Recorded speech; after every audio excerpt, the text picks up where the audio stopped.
तो ये हमारी स्टेटेड पोजीशन है कि अफगानिस्तान एक दहशतगर्द मुल्क है, और उसमें हम क्या कर सकते हैं अगर बहुत बिल्कुल से सही, लोग बिल्कुल उसमें सही। ये कलेक्टर चीज़ तो बन रहे हैं। वाकई चूंकि शहबाज शरीफ हमेशा कोशिश करते हैं कि मसले का हल निकाला जा सके, आगे बढ़ सके। लेकिन डॉक्टर साहब भाई, ये जो चीन के साथ मामलात हो रहे हैं, और जिस तरह अफगानिस्तान एक लंबी फहरिस्त है, चीन वहाँ पर जो डेवलपमेंट के, तामीर के, तरक्की के, बहाली के मंसूबे लाना चाह रहा है, ये क्या कर रहे हैं? खुद अपने ऊपर खुद अपने ऊपर कुल्हाड़ी से वार कर रहे हैं?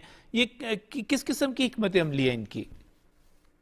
देखिए, चीन जो है वो अफगानिस्तान में इन्वेस्टमेंट करे, हम भी किसी टाइम पे इसके बहुत बड़े एडवोकेट थे। हम भी कहते थे कि अफगानिस्तान के लोगों की इकोनॉमी ठीक होगी, एक इकोनॉमिक मॉडल होगा तो सुकून हो जाएगा। वो फिर ये जो टेररिज्म की इकोनॉमी है इससे बाहर हट जाएंगे। लेकिन हम गलत साबित हुए, और फिर उसमें चाइना जो है उसने इन्वेस्टमेंट की। वो इन्वेस्टमेंट इस पूरे रीजन में करना चाहता है। वो और वो इस चीज के बारे में नहीं है कि जी यहाँ इन्वेस्टमेंट करनी है या वहां नहीं करनी है। तो अब अगर ये अफगान इंटरिम गवर्नमेंट आला कार बन गई है, इवन एंटी चाइना जो ग्रुप है उसकी भी, और फिर चाइना की इकोनॉमिक ग्रोथ को भी वो सेबोटाइज कर रही है, ना सिर्फ ये कि सेंट्रल एशिया में बल्कि पाकिस्तान में, बल्कि चाइना के अंदर भी और ईरान में भी, कहीं भी, कहाँ जहां भी चाइना की इन्वेस्टमेंट है आप इनसे कुछ भी वहां पे करवा लें। तो फिर इन सारे मुल्कों को मिल बैठकर ये सोचना चाहिए।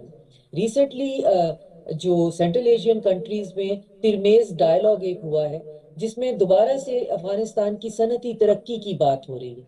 देखिए, सनती तरक्की की बात सबसे पहले पाकिस्तान ने की थी, लेकिन आप देख रहे हैं कि वो ना सिर्फ ये कि वो सनती तरक्की पाकिस्तान की नहीं होने देना चाहता, वो किसी को सनती तरक्की की तरफ इस पूरे रीजन में जाने ही नहीं देना चाहता। तो फिर हमें ये आइडेंटिफाई करता है कि इसके पीछे एक बहुत ब्रॉडर और बहुत बिगर एजेंडा है, और जो जिसके पपेटियर कोई और है। तो वो जो बिगर और ब्रॉडर एजेंडा है उसके लिए हमें सब सॉवरन रीजन की सॉवरन कंट्रीज को मिल बैठकर इसके बारे में कोई फैसला करना पड़ेगा, जिसमें सबसे पहला काम ये है कि ये जो एक इंटरिम गवर्नमेंट है, क्या इसने अब अगले कितने जो है वो जमानों तक इंटरिम गवर्नमेंट ही रहना है और यहाँ पे कोई गवर्नमेंट का सेटअप नहीं आना, या और ऑल इंक्लूसिव गवर्नमेंट कहाँ गई?